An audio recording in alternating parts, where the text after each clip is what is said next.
Hi friends, स्वागत है आप सभी का राजस्थान एग्ज़ाम्स इन 10 मिनट्स में। और आज हम लोग बात करेंगे खारे राजस्थान की खारे पानी की ज़िले। लेकिन उससे पहले कुछ जानकारी। सुरेश ठोलिया, 10 ईयर टीचिंग एक्सपीरियंस। ये मेरा रेफरल कोड है जिसको यूज़ करके आप 10% डिस्काउंट ले सकते हैं।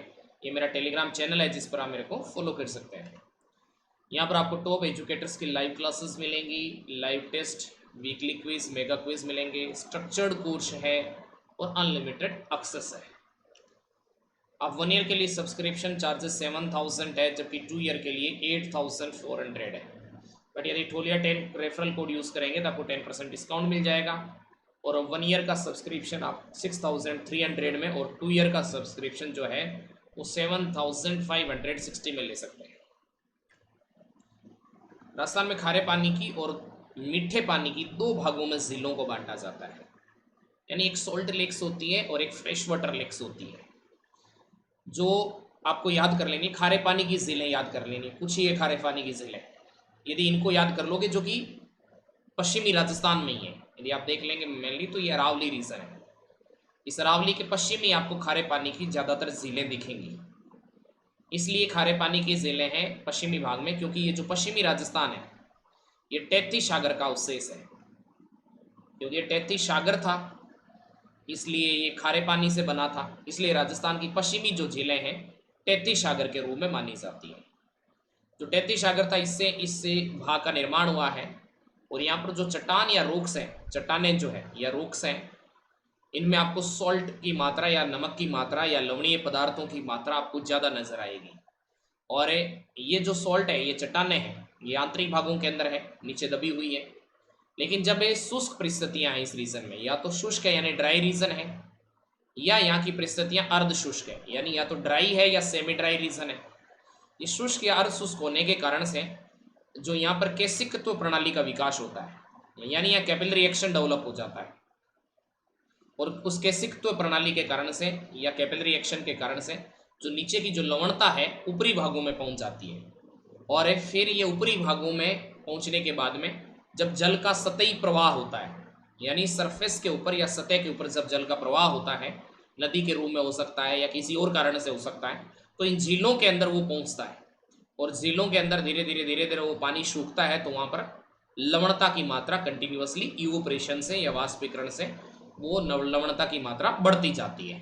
तो इनमें से काफ़ी झीलें ऐसी है, जैसे सांबर झील हो गई, आपके पास डिडवाना झील हो गई, जैसलमेर के अंदर जो झील है वो झील हो गई। इस तरह की काफ़ी सारी झीलें हैं जो कि खारे पानी की झीलें हैं। और कुछ का जो जल जो नमक है, जैसे सांबर झील का हो गया, जैसलमेर वाली झील हो गई, इनका पानी, पंचपदरा वगैरह जो है बाड़मेर की, इन झीलों का जो है इनका नमक जो है वो खाने में भी प्रयोग किया जाता है, प्रयुक्त किया जाता है। पंचपदरा का जो नमक है वो सर्वश्रेष्ठ किस्म का है। तो हम लोग खारे खारी झीलें कहाँ पर है वो याद कर लेते हैं, बाकी जो झीलें बच जाएगी वो मीठे पानी की झीलें हो जाएगी, ये ध्यान रखना आपको। तो राजस्थान के पश्चिमी मरुस्थलीय क्षेत्र तथा अंतः प्रवाह वाले क्षेत्रों में अनेक खारे पानी की झीलें देखने को मिलेंगी। खारे पानी की झीलें जिसमें सांबर झील है, डीडवाना झील है, पंचपदरा झील है, लूणकरणसर झील है, ये प्रमुख झीलें हैं जिनके बारे में थोड़ी डिटेल देखनी है। बाकी झीलें जो भी है, कौन सा जिला है, कहाँ पर स्थित है, बस इतनी ध्यान रखनी है। खारे पानी की झील और उसकी अवस्थिति, यानी किस जिले के अंदर या किस डिस्ट्रिक्ट के अंदर है, इतना ही ध्यान रखना है। जैसे सांबर झील है हमारे पास, सांबर झील का जो विस्तार है वो एक तरीके से इस तरीके से मान लेते हैं कि सांबर झील है, तो इसका विस्तार जयपुर में है और नागौर में है और अजमेर में, यानी ये 3 जिलों से संबंधित है। लेकिन यदि आपसे तीनों ऑप्शन हो और फिर पूछा जाए कि कहाँ पर ये झील है, तो ध्यान रखना है कि जयपुर के अंदर स्थित है, क्योंकि इसका प्रशासनिक जो कार्य है, प्रशासनिक एडमिनिस्ट्रेटिव वर्क है, वो जयपुर के अंदर है, प्रशासनिक कार्य है। तो ये प्रशासनिक देखरेख है, इस पर नियंत्रण है, सारी चीज़ें जयपुर के द्वारा की जाती है, इसलिए इसे मुख्यतः जयपुर की मानी जाती है। लेकिन यदि भौगोलिक दृष्टि से देखा जाए, ज्योग्राफिकली देखा जाए, तो नागौर के अंदर, जयपुर के अंदर और अजमेर तीनों के अंदर है। इस झील में काफ़ी सारी नदियां हैं, जैसे मेंथा है, खंडेला है, खारी है, इस तरह की कुछ नदियां हैं जो अंतः प्रवाही नदियां हैं। मेंथा है, खंडेला है, खारी है, इस तरह की जो है, रूपनगढ़ है, इस तरह की कुछ नदियां हैं जो कि अंतः प्रवाह की नदियां हैं, मेथा, खारी, खंडेला, रूपनगढ़, जो कि इस झील के अंदर आके गिरती है। और फिर इस झील में यदि अपन ये कह रहे हैं कि मान लो कि खारा पानी आ रहा है, क्यों आ रहा है ये मैंने आपको समझा ही दिया कि खारा पानी यहाँ पर क्यों है। तो इस झील के अंदर ये नदियां पानी लेके आ रही हैं, फिर यहाँ पर धीरे धीरे इवोपरेशन होता है, यानी यहाँ पर क्यारी बना दी जाती है। जैसे इस तरीके से क्यारियाँ बना दी जाएगी, क्यारी बना करके उसमें पानी जो है वो रहता है। फिर इसमें धीरे धीरे इस क्यारी से पानी का इवोपरेशन हो जाता है, वाष्पीकरण हो जाता है, और पीछे नमक बच जाता है। तो इसमें जो नमक उत्पादित किया जाता है वो क्यारी पद्धति से या क्यार पद्धति से किया जाता है। क्यारी पद्धति से क्यारी बना करके इवोपरेशन या वाष्पीकरण कराया जाता है।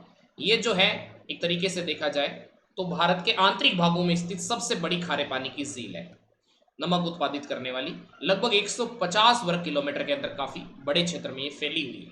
इसकी स्थिति देखी जाए तो मेनली जयपुर में है।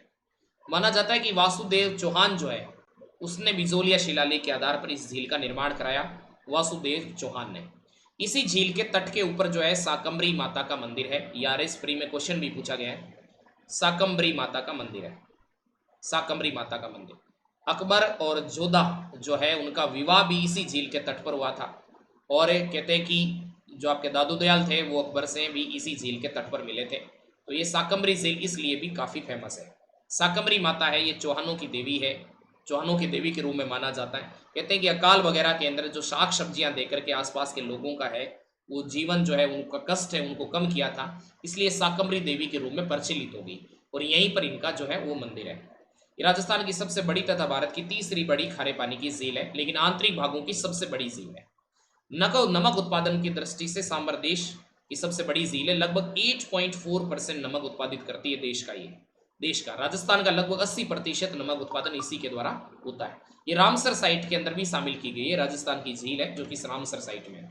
देश का 8% और राजस्थान का 80% नमक उत्पादित होता है। Sambhar salt limited, Hindustan salt limited के द्वारा यहाँ पर जो है वो नमक उत्पादित किया जाता है, जिसमें राज्य सरकार का 40% और केंद्र सरकार का 60% हिस्सा है, और क्यारी पत्ती से नमक उत्पादित होता है। इसी तरीके से पंचपदरा झील भी है जो कि बाड़मेर के अंदर है, और यहाँ का नमक सर्वश्रेष्ठ माना जाता है पंचपदरा का, क्योंकि इसमें सोडियम क्लोराइड की मात्रा 98% है और NaCl ही खाने का नमक है।